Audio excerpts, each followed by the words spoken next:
Hi friends, welcome to my channel. ಎಲ್ಲರೂ ಹೇಗಿದ್ದೀರಾ? ಎಲ್ಲರೂ ಚೆನ್ನಾಗಿದ್ದೀರಾ ಅಂತ ಭಾವಿಸ್ತೀನಿ. ಈಗ ನೋಡಿ, ಮಧ್ಯಾಹ್ನ 1 ಗಂಟೆ ಆಗಿದೆ. ಇಷ್ಟೊತ್ತು ಸ್ಟಿಚಿಂಗ್ ಎಲ್ಲ ಇತ್ತು.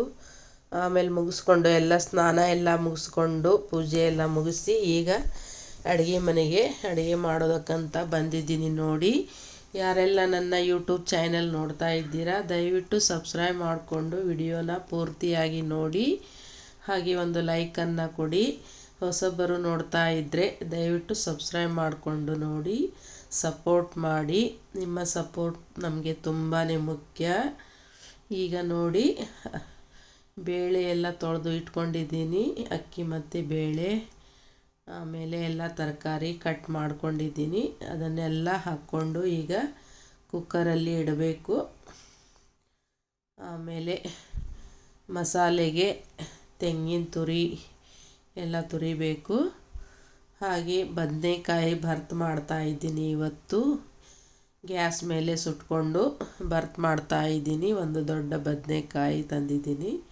ಅದನ್ನು ಭರ್ತ್ ಮಾಡಿಕೊಂಡು ಸಾರು ಮಾಡಿಕೊಂಡು ಅನ್ನ ಮಾಡಿಕೊಂಡ್ರೆ ಆಯಿತು. ನೋಡಿ, ತರಕಾರಿ ನುಗ್ಗೆಕಾಯಿ ಹಾಕ್ಕೊಂಡಿದ್ದೀನಿ. ನುಗ್ಗೆಕಾಯಿ, ಹಸಿಮೆಣಸಿನ್ಕಾಯಿ, ಈರುಳ್ಳಿ ಎಲ್ಲ ಕಟ್ ಮಾಡಿ ಬೇಳೆಯಲ್ಲಿ ಹಾಕ್ಕೊಂಡಿದ್ದೀನಿ. ನೋಡಿ, ಈಗ ಕುಕ್ಕರಲ್ಲಿ ಹಾಕ್ಕೋಬೇಕು ಎಲ್ಲನೂ. ಅದಕ್ಕೆ ಕುಕ್ಕರೆಲ್ಲ ತೊಳ್ಕೊತಾ ಇದ್ದೀನಿ. ನೋಡಿ, ತೊಳ್ಕೊಂಡು ಅದರಲ್ಲಿ ಇಡಬೇಕಂತ ಹೇಳಿ. ಈಗ ನೋಡಿ, ಎರಡು ಒಟ್ಟಿಗೆ ಇಡ್ತಾ ಇದ್ದೀನಿ. ಅನ್ನ ಮತ್ತು ಬೇಳೆ ಎರಡು ಒಟ್ಟಿಗೆ ಆಗುತ್ತೆ. ಈಗ ನೋಡಿ, ಗ್ಯಾಸ್ ಎಷ್ಟು ಉಳಿತಾಯ ಮಾಡ್ತೀವೋ ಅಷ್ಟು ಒಳ್ಳೆಯದು. ಈಗ ಬೇಳೆ ಬೇರೆ ಬೇಯಿಸೋಕೆ ಹೋದರೆ ತುಂಬ ಮತ್ತೆ ಗ್ಯಾಸ್ ಹೋಗುತ್ತೆ.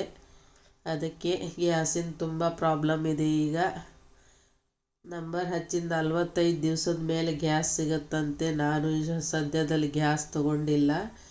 ಈಗ ನಂಬರ್ ಹಚ್ಚಿಟ್ಟಿದ್ದೀನಿ. ಯಾವಾಗ ಬರುತ್ತೋ ಗೊತ್ತಿಲ್ಲ. ಅಲ್ಲಿ ತನಕನೂ ಗ್ಯಾಸು ಬರಬೇಕು ನನಗೆ. ಊರಿಗೆ ಹೋಗಿದ್ದೆ, ಅದ್ರ ಬಗ್ಗೆ ನಾನು ಚಿಂತೆನೇ ಮಾಡಲಿಲ್ಲ. ಈಗ ಬಂದ ಮೇಲೆ ನಂಬರ್ ಹಚ್ಚಿಟ್ಟಿದ್ದೀನಿ. ಯಾವಾಗ ಬರುತ್ತೋ ಗೊತ್ತಿಲ್ಲ. ಏಜೆನ್ಸಿಗೆ ಫೋನ್ ಮಾಡಿದರೆ ಯಾರೂ ಫೋನ್ ರಿಸೀವ್ ಮಾಡ್ತಾ ಇಲ್ಲ, ಫೋನು ಹತ್ತಾ ಇಲ್ಲ.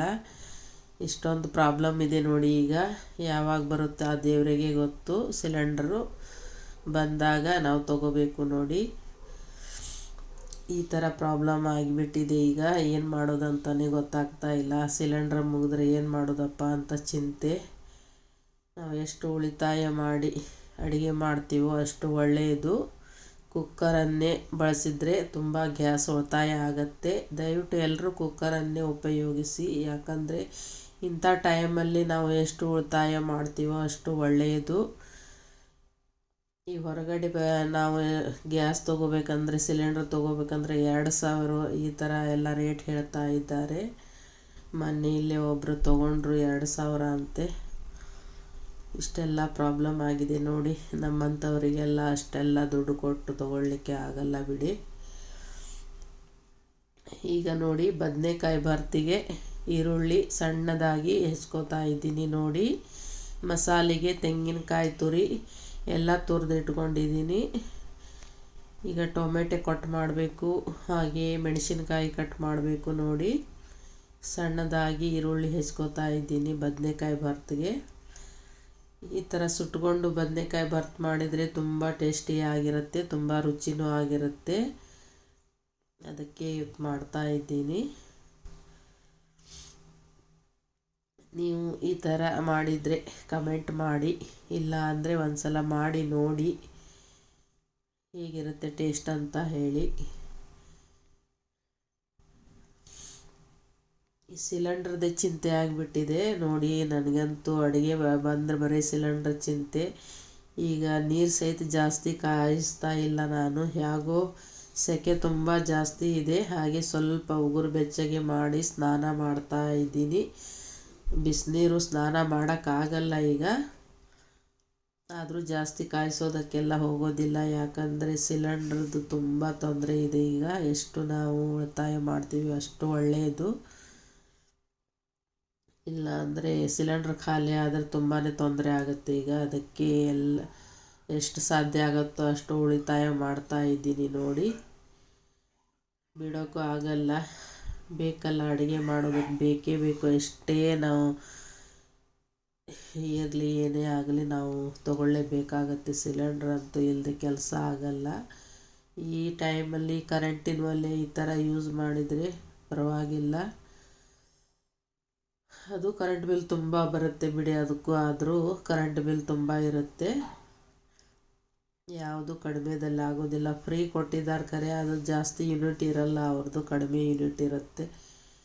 ಹೀಗಾಗಿ 200 ಯೂನಿಟ್ ಫ್ರೀ ಅಂತ ಹೇಳಿ ನಮಗಂತೂ 80 ಯೂನಿಟ್ ಕೊಟ್ಟಿದ್ದಾರೆ ಅಷ್ಟೇ. ಹೇಳೋದು ಮಾತ್ರ 200 ಯೂನಿಟ್ ಫ್ರೀ ಅಂದರು. ಆಮೇಲೆ ಈ ಥರ ಎಲ್ಲ ಮಾಡಿಬಿಟ್ರು. ನಾವು ಮೊದಲಿಂದ ಎಷ್ಟು ಯೂಸ್ ಮಾಡ್ತಾ ಇದ್ವಿ ಅಷ್ಟೇ ಕೊಡೋದು ಅಂತ ಹೇಳಿ ಏನು ಮಾಡೋಕ್ಕಾಗಲ್ಲ. ಈಗ ನೋಡಿ ಈ ಥರ ಇದೆ ನೋಡಿ, ಬದನೆಕಾಯಿ, ದೊಡ್ಡ ಒಂದು ಬದನೆಕಾಯಿ ತಂದಿದ್ದೀನಿ. ಈಗ ಇದನ್ನು ಸುಟ್ಕೊಂಡು ಬರ್ತ್ ಮಾಡಬೇಕು. ಗ್ಯಾಸಲ್ಲಿ ಇಡ್ತಾ ಇದ್ದೀನಿ ನೋಡಿ. ಈ ಥರ ಸುಟ್ಟು ಮಾಡೋದ್ರಿಂದ ಟೇಸ್ಟ್ ತುಂಬ ರುಚಿಯಾಗಿರುತ್ತೆ. ನೀವು ಕೂಡ ಒಮ್ಮೆ ಮಾಡಿ ನೋಡಿ, ತುಂಬ ಟೇಸ್ಟಾಗಿರುತ್ತೆ. ಅದಕ್ಕೆ ಕರಿಬೇವು ಸೊಪ್ಪು ಕೂಡ ಇರಬೇಕು, ಮತ್ತು ಕೊತ್ತಂಬರಿ ಸೊಪ್ಪು ಎಲ್ಲನೂ ಇರಬೇಕು, ಅಂದರೆ ತುಂಬ ಟೇಸ್ಟ್ ಬರುತ್ತೆ. ಈಗ ನೋಡಿ ಮಸಾಲೆನ ರುಬ್ಕೋತಾ ಇದ್ದೀನಿ. ಬೇಳೆ ಸಾರಿಗೆ ಮಸಾಲೆ ರುಬ್ಕೊಂಡು ಆಮೇಲೆ ಅಲ್ಲಿವರೆಗೂ ಕುಕ್ಕರು ಆಗುತ್ತೆ, ಬೇಳೆನೂ ಬೇಯುತ್ತೆ, ಅನ್ನ ಆಗುತ್ತೆ. ಅಷ್ಟೊತ್ತಿಗೆ ಬದನೆಕಾಯಿನೂ ಸುಡುತ್ತೆ. ಎಲ್ಲ ಮುಗಿಸ್ಕೊಂಡು ಆಮೇಲೆ ಊಟ ಎಲ್ಲ ಮಾಡಿ ಸ್ವಲ್ಪ ರೆಸ್ಟ್ ಮಾಡಬೇಕು. ನನಗೆ ಸ್ವಲ್ಪ ನೆಗಡಿ ಆಗಿದೆ, ಧ್ವನಿ ಸ್ವಲ್ಪ ಚೇಂಜ್ ಆಗಿದೆ, ದಯವಿಟ್ಟು ಕ್ಷಮಿಸಿ.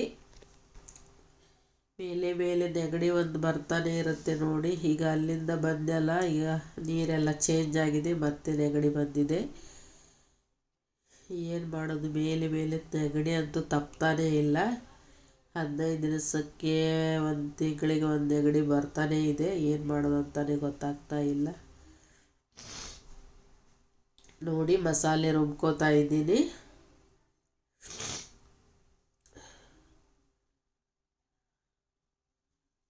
ಆಮೇಲೆ ಮತ್ತೆ ಸಂಜೆ ಸ್ಟಿಚಿಂಗ್ ಎಲ್ಲ ಮಾಡಬೇಕು. ಈಗ ಒಂದು 8 ದಿನ ಬಿಡುವಿಲ್ಲದೆ ಸ್ಟಿಚಿಂಗ್ ಮಾಡೋದಿದೆ. ಆಮೇಲೆ ಮತ್ತೆ ಖಾಲಿ ಕೂಡಬೇಕಾಗತ್ತೆ. ಆಮೇಲೆ ಮತ್ತೆ ಬಟ್ಟೆ ಕಡಿಮೆ ಆಗುತ್ತೆ, ಅಷ್ಟು ಬರಲ್ಲ ಬಟ್ಟೆ. ಜಾಸ್ತಿ ಬಟ್ಟೆ ಇರಲ್ಲ ನನಗೆ, ಕಂಟಿನ್ಯೂ ಆಗಿ ಸ್ಟಿಚ್ ಮಾಡುವಷ್ಟು ಬಟ್ಟೆ ಇರಲ್ಲ. ಇದ್ದಾಗ ಸ್ಟಿಚ್ ಮಾಡ್ಕೊಳ್ಳೋದು ಅಷ್ಟೇ ನೋಡಿ. ಮತ್ತು ಆಮೇಲೆ ಏನಾದರೂ ಬೇರೆ ಐಡಿಯಾ ಉಪಯೋಗಿಸ್ಬೇಕು. ಏನೇ ಮಾಡಬೇಕಂದ್ರೂ ನಮ್ಮ ಏರಿಯಾದಲ್ಲಂತೂ ಏನೂ ನಡೆಯೋದಿಲ್ಲ. ಎಲ್ಲ ಕಾಂಪಿಟೇಷನ್ ಇದೆ. ಎಲ್ಲರೂ ಬಟ್ಟೆ ವ್ಯಾಪಾರ ಮಾಡೋರು ಇದ್ದಾರೆ, ಟೇಲರ್ಗಳು, ಸಾಕಷ್ಟು ಟೇಲರ್ಗಳು ಇದ್ದಾರೆ. ಎಲ್ಲ ಥರನೂ ಇದೆ. ಏನು ಮಾಡಬೇಕಂತಾನೆ ಗೊತ್ತಾಗ್ತಾ ಇಲ್ಲ. ಈಗ ನೋಡಿ ಮಸಾಲೆ ರುಬ್ಕೊಂಡು ಎಲ್ಲ ಬೇಳೆ ತೆಗೆದು ಸಾರು ಕುದಿಸೋದಕ್ಕೆ ಇಟ್ಕೊಂಡಿದ್ದೀನಿ. ಸಾರು ಕುದೀತಾ ಇದೆ ನೋಡಿ. ಸ್ವಲ್ಪನೇ ಮಾಡಬೇಕಂದ್ರೂ ಇಷ್ಟು ಸಾರಾಗಿದೆ ನೋಡಿ. ಮತ್ತೆ ಇದರಲ್ಲಿ ಮತ್ತೆ ಉಳಿಯುತ್ತೆ, 2 ಹೊತ್ತು ಮುಗಿದು ಮತ್ತೆ ಉಳಿಯುತ್ತೆ ಈ ಸಾರು. ಏನದ ಎಷ್ಟು ಕಡಿಮೆ ಮಾಡಬೇಕಂದ್ರೂ ಆಗಲ್ಲ ಅನ್ನ ನೋಡಿ.